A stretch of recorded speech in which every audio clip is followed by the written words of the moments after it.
Hello everyone, welcome back to the new video. Today we're gonna do a new quiz. In this new quiz we're gonna discuss the heart rate. So we're gonna discuss three methods. For reference, what we're gonna do is we're gonna discuss the heart rate based on what the electrocardiogram machine heart rate was, and we're gonna do the three methods in just to show you how accurate it can be compared with the machine. So I want you to calculate the heart rate in this first electrocardiogram. You will have 10 seconds, okay? Okay, so now the heart rate is 63 beats per minute. So how did I do this?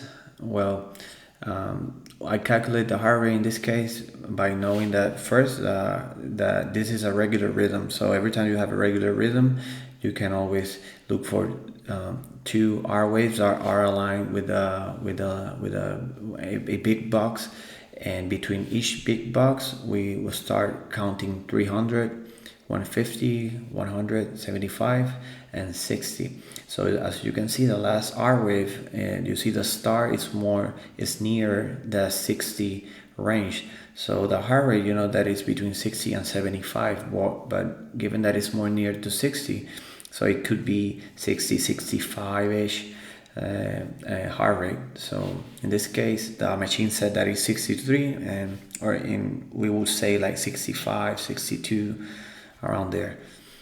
Okay, so this is the second electrocardiogram. So now calculate the heart rate in this case. Okay, the machine gave us a heart rate of 63 beats per minute. So this is a regular heart rate. So in this case, you can use this method either if this is a regular or irregular rhythm.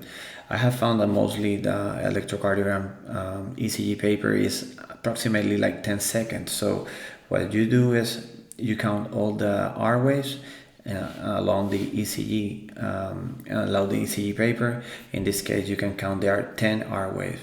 So what you do, that knowing that this is 10 second streak, so you multiply by 6, and that will give you exactly 60 beats per minute.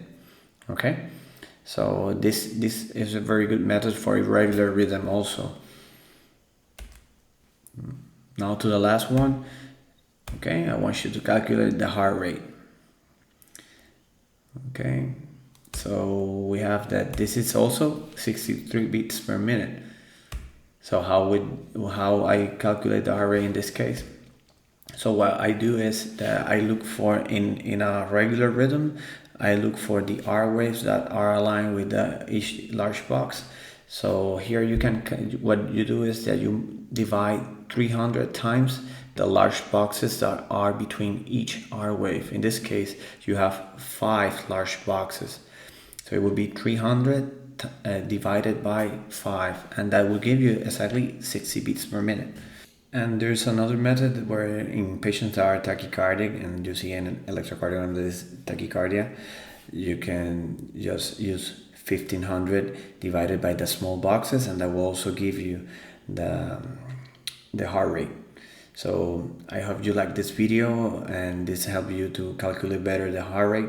So if you like it, please give it a thumbs up, and please subscribe, and also send your feedback. That will help us create better content and grow this channel. And also go to the prsegment.com where I have more information about electrocardiograms. Thank you.